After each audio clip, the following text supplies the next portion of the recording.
Mario Kart, a staple Nintendo franchise that has appeared in every Nintendo console since the series started. And the newest version might just be the very best one too. Fun gameplay, awesome tracks, and a pretty great online mode. However, this series just hasn't been doing it for me recently. It's gotten pretty stale, actually. And it's not just because they haven't made a Mario Kart game in a while, like a lot of people are saying. I think there's more to the problem than just that. In fact, I've had this idea since Mario Kart DS even. And honestly, this problem has been even more apparent with the announcement of the new Mario Kart 8 Deluxe DLC that is going to last another 2 years. Holy! But why is that? How could a Mario Kart game be so great while feeling so blah at the same time? I think to understand where I'm coming from on the matter, we first have to go back to the start of the series and see what each of those games did, to then compare those to the more recent entries.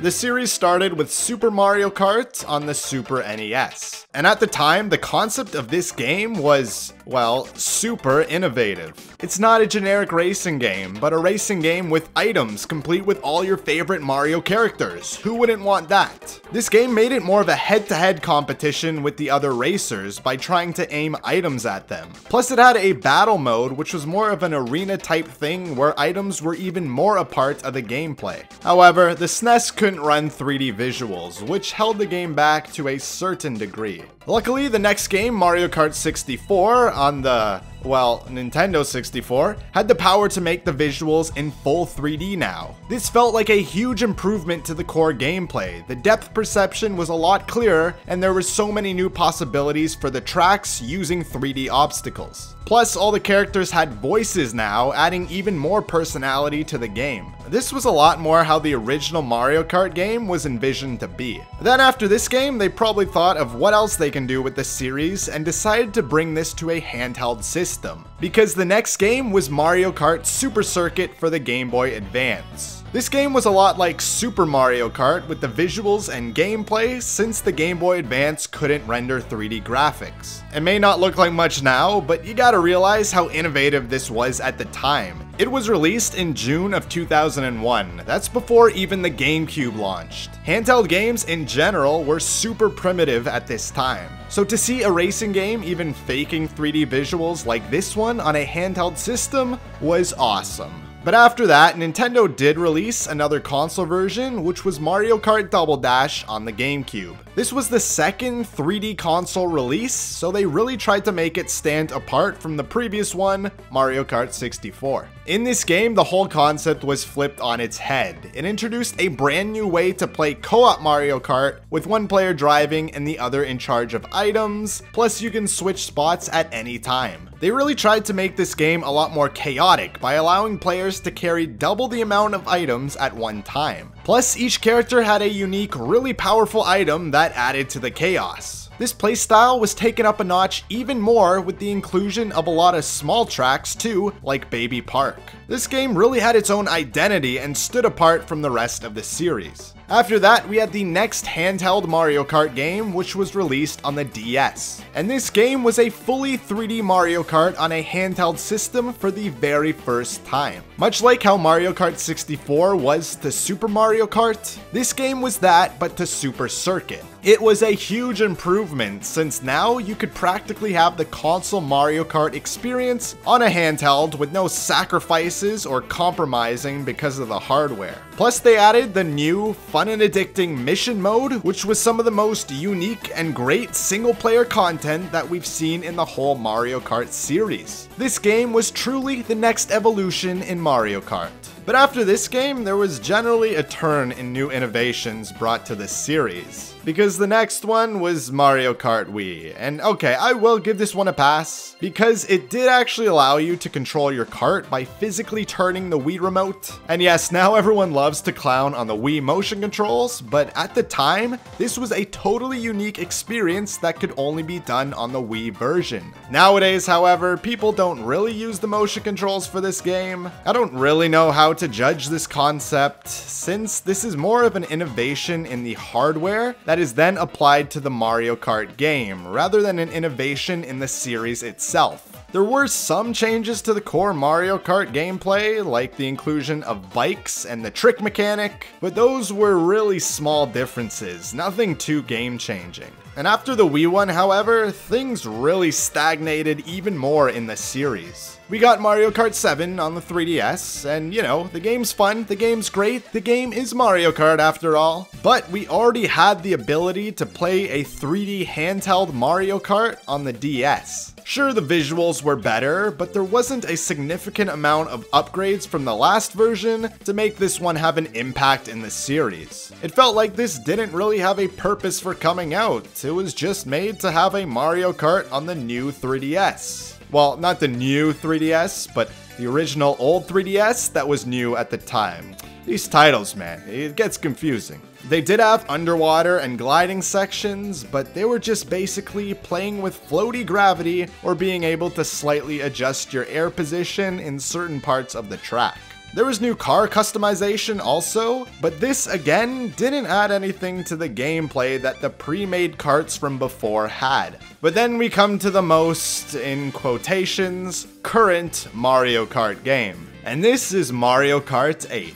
And honestly, this game feels like just a port of the 3DS one with new and different tracks this time. These two games feel like the same thing. Yes, I know they did have the whole anti-gravity mechanic, but this adds even less to the series than Mario Kart 7's new mechanic. All this is in short sections of the course. Now, hitting your opponents will give you a speed boost, and hitting these pegs will do the same as well. That's it. Virtually, the gameplay is the exact same as the last one. This game could practically be made by just porting the 3DS one to the Wii U and adding new tracks. It's basically one big track expansion, and that is something you couldn't say about any of the games in the series before Mario Kart Wii. After that though, we got Mario Kart 8 Deluxe for the Switch, which was a port of Mario Kart 8 for the Wii U. This was actually pretty common to do for Wii U games with the failure of that console, so I can't fault it here. Plus, this game on its own is a fantastic port that includes a ton of content, but again, this game that released in 2017 feels just like it has the same identity, features, and overall gameplay experience as Mario Kart Wii that came out in 2008.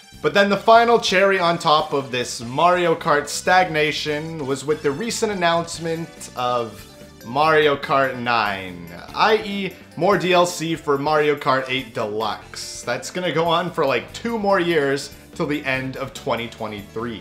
And finally, that brings me to the problem I have with the Mario Kart series now. There is a lack of innovation and new gameplay experiences between the newer entries. All of the games are more and more just feeling like the same game. If you've played one, then you've played them all. It's like these games just update the roster and add new tracks, making it feel like these could just be DLC from the previous game. Where are the brand new modes like the DS version? Or what about a drastic change in the core gameplay like Double Dash? Or even talking more broadly about other Mario spin-offs on the Switch, while these games aren't liked as much as Mario Kart, they at least try and add new modes into these games. And I'd say this really becomes apparent when you compare the different experiences in the first 5 games compared to the ones now. There was a new take on an arcade racing game, a fully realized version with 3D visuals, a handheld version of the series, more chaos with dual items, dual characters, and character-specific items, and a full 3D handheld version with new single-player content.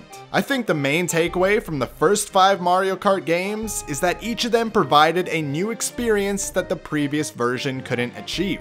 They all feel distinct from one another with their own identity. But then you look at Mario Kart Wii, that's basically just Mario Kart 64 with bikes in terms of the core gameplay and selection of modes. Then Mario Kart 7 could have basically just been DLC tracks for Mario Kart Wii, and then Mario Kart 8 could have just been DLC tracks for Mario Kart 7. And then Mario Kart 9, quote unquote, is literally just DLC tracks for Mario Kart 8. And before you say, oh well, if it ain't broke, don't fix it. They've already perfected the Mario Kart formula, so there's no need to change it drastically.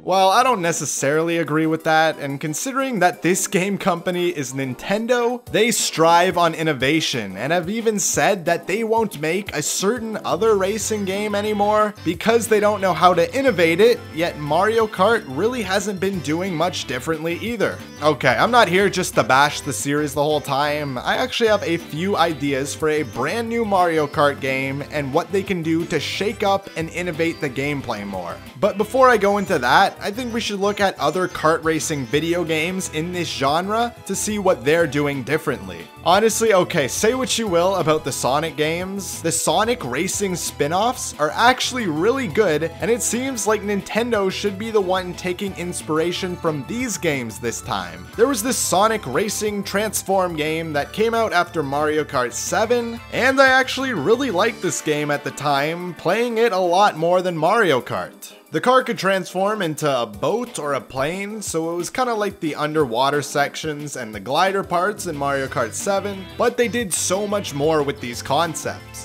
When you're on a boat, the physics are totally different. It feels like a completely unique style of racing. And the same goes for the plane sections too. It totally feels like some sort of plane racing game. And even the newest Sonic Team Racing one that I haven't played as much, but I can still say it feels totally different than the last one with this unique team-based racing mechanic.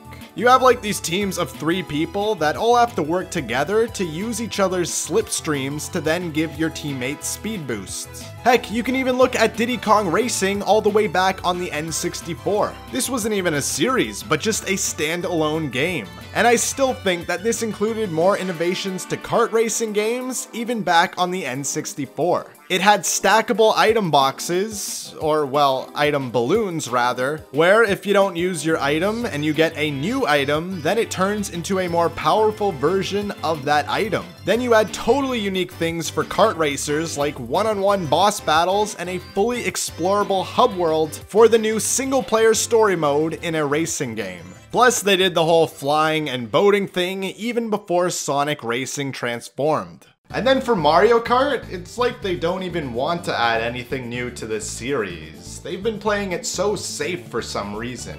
Like, okay, just throwing an idea out here, but what if we had another Mario Kart game like Double Dash with the characters, but more of a focus on items this time? The player on the back could operate like this item launching turret and could actually aim at the other players to where they want to shoot the items. Maybe from like a first person or third person viewpoint. And then to combat this more precise item shooting, maybe all the drivers could have like a quick step where they would quickly move left or right to dodge these shots. Kinda like how Sonic quickly moves left or right in certain sections. And then you could just call the game like Mario Kart Koopa Shells and Bullet Bills.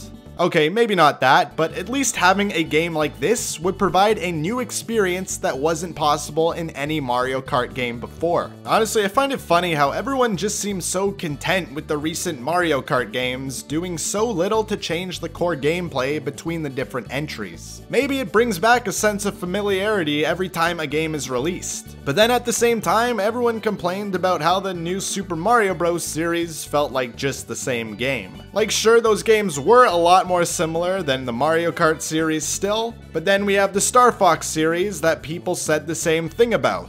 Or there's especially the Call of Duty series that people are getting so tired of playing. And okay, maybe I'm just wrong here and no one else really cares about the new innovations for the Mario Kart series and is just totally fine with this. I mean, I'm literally complaining about the highest selling Switch game of all time. Like what, am I stupid or something?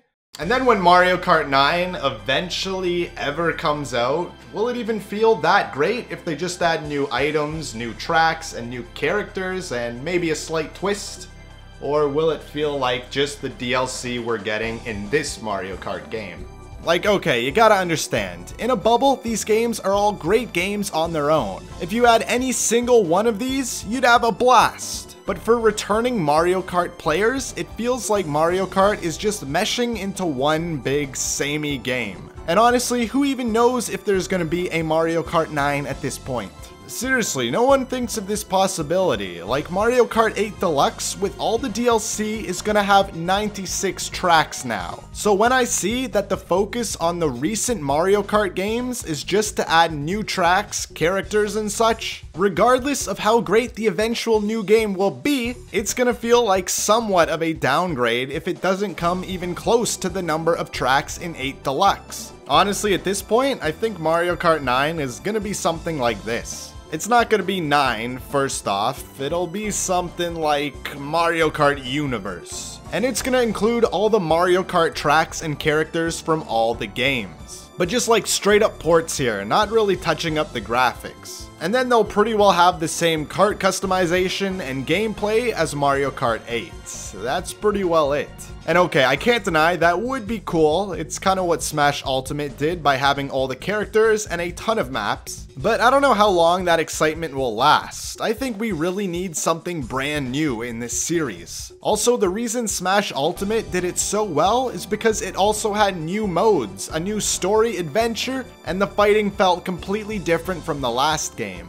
Okay, that was kind of a tangent, but what I'm really trying to say in this video is that the Mario Kart series could use a major change up in the core gameplay, as the games have sort of hit a standstill. Something that other racing games are doing, or that Mario Kart did a lot more of in the past. And maybe everyone is just cool with how it is now, but for me, that is the problem that I have with the Mario Kart series.